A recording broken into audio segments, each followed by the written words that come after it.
Good morning, I'm Sunny Sai. Thanks for joining us for Mornings on the Hill. And I'm Tyler Lowell. Here's a look at some of the stories we'll be talking about over the next hour. The latest report on campus safety is out. We'll break down the stats for you when it comes to reports of violent crime and other incidents. And this week is SU's third annual Mental Health Awareness Week. Find out what events are happening on campus from now through the weekend. And learn about a program that promotes healthy behaviors one Monday at a time. All of that plus your weather and orange sports coming up on this edition of Mornings on the Hill.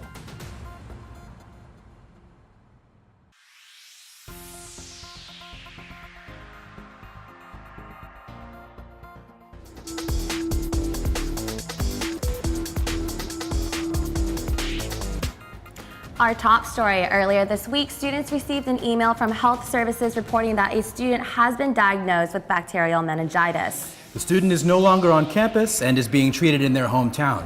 Students at risk have been notified and given antibiotics to prevent the illness from spreading. Meningitis does not spread as easily as the flu, but people can get infected with prolonged contact. Symptoms include a fever, headache, stiff neck, and nausea. It takes about 3 to 7 days for signs to show. This comes after last year's outbreak of the mumps. Students were shocked to hear the news and stressed the importance of vaccines. What's the last name and spelling? Samoya Ricketts. Samoya Ricketts, SAMOYARICKTTS. So when you first heard about the outbreak of bacterial meningitis, what was your reaction? So first, I was shocked because I didn't know what it was.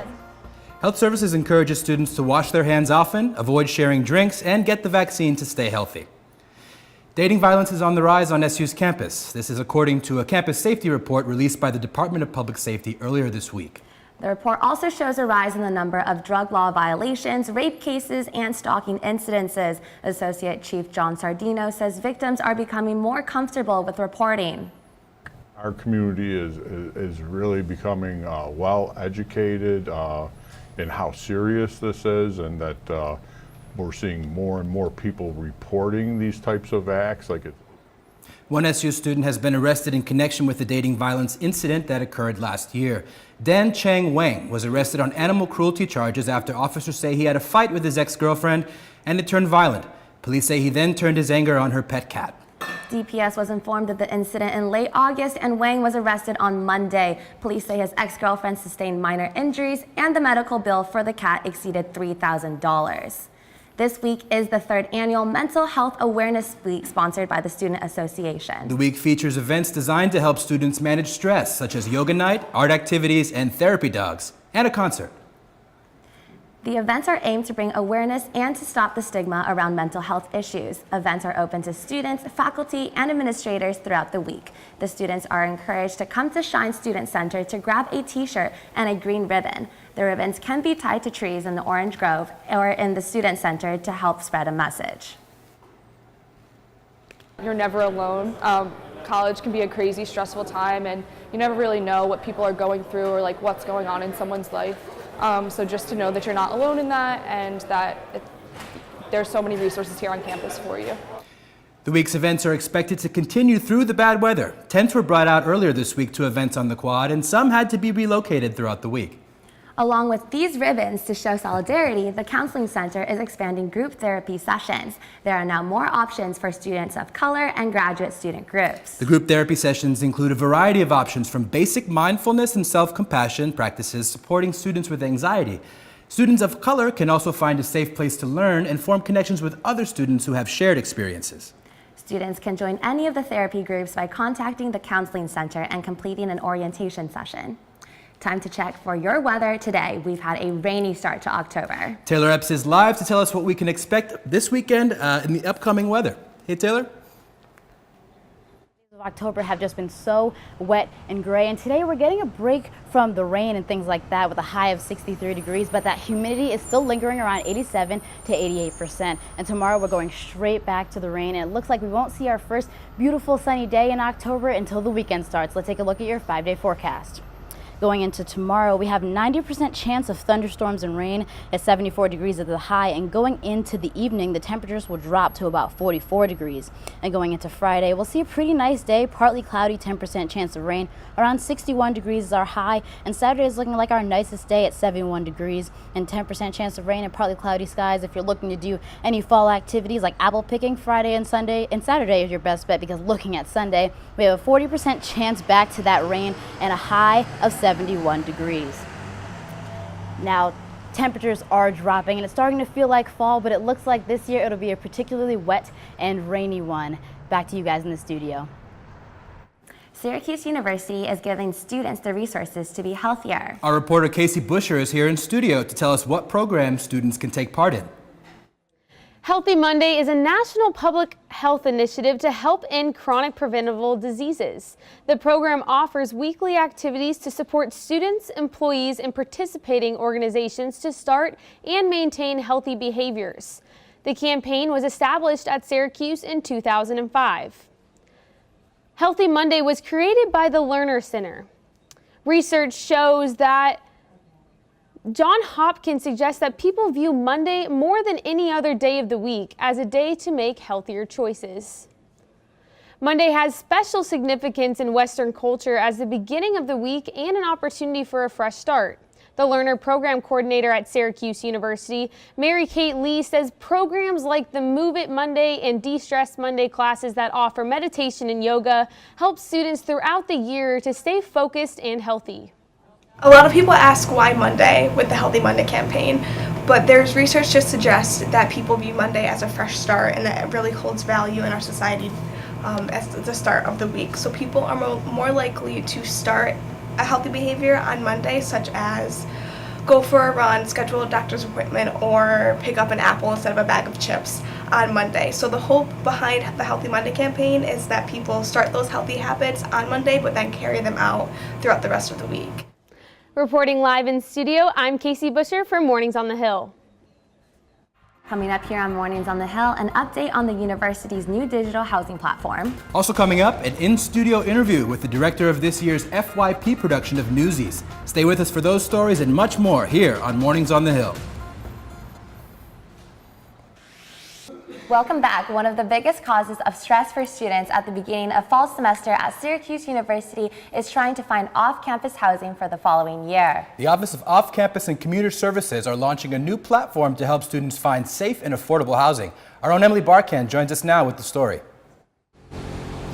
Thanks, Sunny and Tyler. It's that time of year again. Students and faculty will soon be able to find off-campus housing that has the university's seal of approval.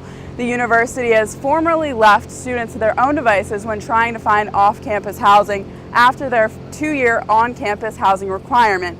But now they want to assure students that when they open the door to their brand new home or apartment, that there will be no surprises. Arriving back to school in the fall is great. You see your friends again after a long summer, have fun classes for your major, and if you're a sophomore, junior, or a grad student, you'll likely have to find off-campus housing. There have been students who have come forward who have had difficulty in finding apartments that they can feel somewhat safe and secure in knowing that they're finding an apartment that's being advertised. It really meets up to the expectations they have of the apartment. Accessing the new platform will be as easy as clicking a button on the Off-Campus and Commuter Services website. Students have expressed that they love the idea and wish that they had access to it earlier in their college career.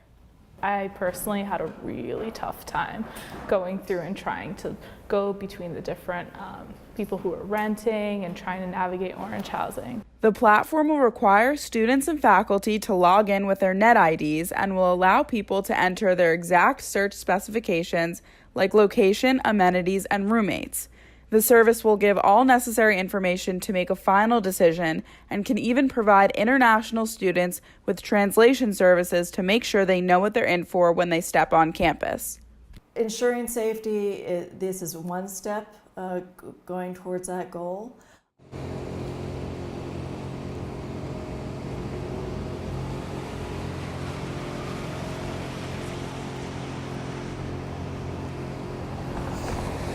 The The university expects the platform to be finished by the end of November. Reporting live, I'm Emily Barkan for Mornings on the Hill. Back to you guys. Between August 13th and September 3rd, undergraduate students were surveyed about Greek life and the influence it has on campus at Syracuse. 89% of students involved in Greek life say their fraternity or sorority has helped them make connections with other students. Whereas 29% of students and September say that they strongly disagree that fraternities and sororities promote the health and well-being of others. Full results can be found at the Office of Institutional Research webpage. A national walkout has been scheduled for tomorrow in protest of the appointment of Judge Kavanaugh to the Supreme Court. Companies and organizations around the country are endorsing the walkout to support women who are victims of sexual assaults. People who participate in the protest will walk out whatever they're doing at 4 p.m. to stand in solidarity with Dr. Blasey Ford. The organizers have created the hashtag #BuyBrett to capitalize on the event. Syracuse is launching the Understanding Islam series for a second time. The 7-week program starts this week and is directed by the SU Muslim Chaplain with sponsors by SU Libraries, Hendricks Chapel, and 2 on-campus Muslim student organizations. SU Muslim Chaplain Amir Dirish says he decides what themes to cover based on what people ask for. He wants the series to explain their questions about Islam. Dirish says one goal is to create a friendlier environment and to learn from one another. Another goal is also to educate, to offer a little bit more than people know. And in this way, we are able to overcome some stereotypes about Islam and Muslims that we have out there. The series is open to the public and is free. Understanding Islam began on October 2nd and will continue through November 13th.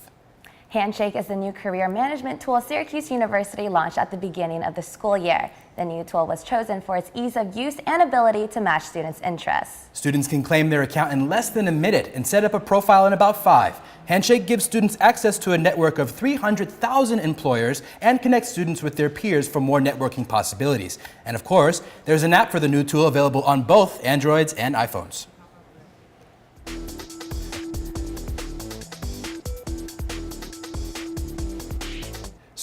First Year Players is already preparing for their spring musical Newsies. The fully student-run musical theater group announced their production earlier last week, and fall workshops are already underway. Our own Rebecca Castor is live in studio this morning with the director of this year's production. Rebecca? Thanks, Sunny and Tyler. I'm joined this morning by CJ Sanchez-Suazo, the director of this year's FYP production. CJ, FYP announced last week that you're doing the musical Newsies. How did you and your team come to this decision? Well, it's a long process. We have 13 executive board members, and over the summer, the 13 members each pitch 3 shows. So we have a list of 39 shows that we have to sort through and cut down to 12 shows, and then we cut it down to 6 shows. We do that through meetings and debate and discussion, and then once we have a top 6 shows, we present that to the rest of our staff. We have about 120 students who are non-e-board members but are on our staff, and we present the shows to them. We do pros and cons for each of the top 6 shows, and then the staff as a whole votes on the show that they most want us to do, and then we as an executive board take those voting results and then we discuss and debate as well until we get down to one final show. So this year it was Newsies. It was definitely a process, but a worthy one at that. All right. So Newsies traditionally has an all-male cast, but FYP has already announced that you're going to do gender-neutral casting. Why was this decision important? Well, historically speaking, the Newsies were both boys and girls, and for whatever reason, Disney, when they made the movie and the musical, chose to ignore that population. Okay. And so I think we live in a fun age of theater right now, where this age of Hamilton, this contemporary theater where anybody can play any part. And so we thought not only to honor the historical accuracy of what the Newsies strike of 1899 was, because it was a real event, we thought by being historically accurate, then also we want to give everybody a chance. Our goal year in and year out is to provide an experience for the students, and we're looking for the best performers. And whether that's people who we don't want just great singers or dancers or actors. Again, we want the best performers. And so by going gender neutral, we think we're telling the story historically accurate, but it's going to be fitting for what theater is today. And that's what we're trying to do. And what's exciting is we've never seen anything like this on the SU campus. And we think what we're trying to do fits the time and kind of fits what the campus is probably looking for ultimately. Yeah. So what else should students know about the musical? Well, It's so good. It's so good. I remember I saw it when I was a sophomore in high school, and I just absolutely fell in love with it. I think what's exciting about it is Newsies is known for having, pretty much it has a little bit of everything. It has really amazing dance, it has great music, it's funny, but it touches on serious messages. The plot basically is that the Newsies, their price for newspapers is raised by Joseph Pulitzer, which again actually happened in real life. And so the theme is that young people feel ignored by the older generation, and they're trying to get a seat at the table. And there's a lot of themes in it, though it took place in 1899, that are kind of relevant to what is going on today in the world. And so that's really exciting. It's really just a fun show. Yeah. And if people want to come out and see a show and kind of escape from the stresses of class and all this other stuff, Newsies is the perfect show for that because it has a little bit of everything. I would say it's probably a perfect musical in what it checks off. Yeah, so before we run out of time, can you tell me real quick, how can freshmen and first-year students get involved with FYP this semester? I know auditions aren't till next semester, but what can they do this month? A ton of workshops. We have a general interest meeting coming up next month, and then we have workshops for the pit, acting, dancing, singing, and for crew members. And all of those dates and times are listed on our social media, on Facebook and on Instagram. So if they want to find out more, go check it out there. All right, CJ, thank you so much. I'm already excited for the production. I'm Rebecca Castor, live in studio, and now it's time for your Orange Buzz.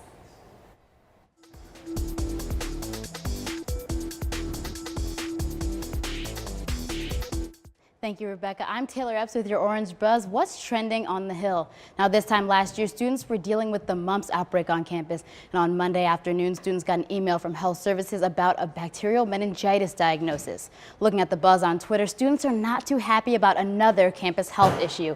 We've got Tom, who says, move over mumps, Syracuse's hottest new trend is meningitis. And then we have Savannah, who says, Cuse, last year it was the mumps, and now it's bacterial meningitis. I gotta go. Hashtag get it together. And then we've got Kodak, the kid, who says, last year was mumps, now it's meningitis. We just need to get malaria up here to complete the trifecta. Go Cuse. And then Melissa was reading the email, and her parents said, are they paying for diseases at Syracuse? Last year was mumps, and this year it's meningitis. It seems like Syracuse students are looking for a break from the outbreaks. Health Services officials say they've activated response protocol to prevent any spreading. Be sure to stay healthy, everyone. I'm Taylor Epps, and that's your Orange Buzz. Now we have Ray with your...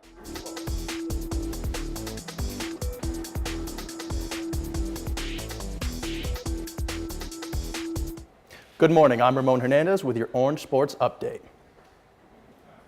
Does history repeat itself? That's the question Orange football fans had this Saturday heading into the game against number 3 Clemson. Now everyone remembers the stunning upset last year in the Dome, but could Cuse do it again, this time in enemy territory, and become the first team since Florida State in 2013 and 2014 to beat Clemson in back-to-back seasons? Let's take you down to Death Valley and find out. Pick it up midway in the first. Andre Smith hits his second field goal of the game, this time for a career-long 51 yards, 6-0 Cuse. Clemson would not stay quiet for long. Later that quarter, Travis Etienne gets the handoff, punches it in, first touchdown of the game. First time Cuse trailed all season. Eric Dungy airs it out to freshman Taj Harris between 2 defenders. What a play. Moments later, Dungy doing what Dungy does, fakes the handoff, keeps the ball, finds the gap, touchdown Orange. A second quarter collision would keep Trevor Lawrence out of the game. Bryce drops back, picked off by Trill Williams. Momentum is all Orange. A punt for the Orange. And Amari Rogers. No, he drops it. Fumble, Syracuse ball. Fourth quarter, Dungy with the keeper. Drives it in, gets stuffed at the line. Push forward, touchdown number 2 for the senior quarterback. But enter Travis Etienne, puts the nail in the coffin with that one. He would go for 203 yards on 3 touchdowns. After the game, Coach Babers and Eric Dungy said they were proud of the team's progress, but are ready to put this game behind them. If we want to be winners, we can't stay on this track. 2016, 2017, we want 2018 to be different, then we need to act differently. To be in and, like I said, it's kind of a sick feeling in my stomach right now. I really want this one, but luckily we got, the whole season ahead of us, so. Now, the Orange may have lost this game, but they seem to have won some respect, just narrowly missing this week's top 25 rankings. The Orange will look to bounce back this weekend as they head to Pittsburgh to take on the 3-2 Panthers, rather. Elsewhere in Orange athletics, women's volleyball came into the weekend 30th in the nation, but we should see that ranking rise after they beat both Wake Forest and Duke. They had a season-high 18 blocks against Wake Forest and a thrilling second-set comeback against the Blue Devils. They would go on to win both games 3-1. I'm Ramon Hernandez, and that's your Orange Sports Update. Still to come here on Mornings on the Hill. Internet-connected backpacks. A major grant will allow Syracuse to upgrade the internet for one of the world's poorest countries. Stay with us. That story and more just ahead.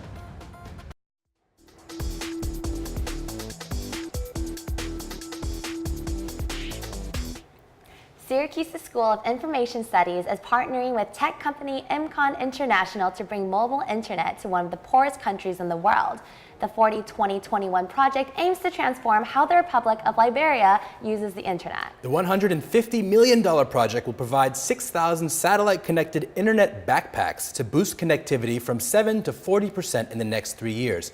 iSchool professor Lee McKnight is the faculty lead on the project. Our community is really becoming well educated in how serious this is, and that we're seeing more and more people reporting these types of acts. A nationwide broadband network could revolutionize Liberia's education and healthcare system.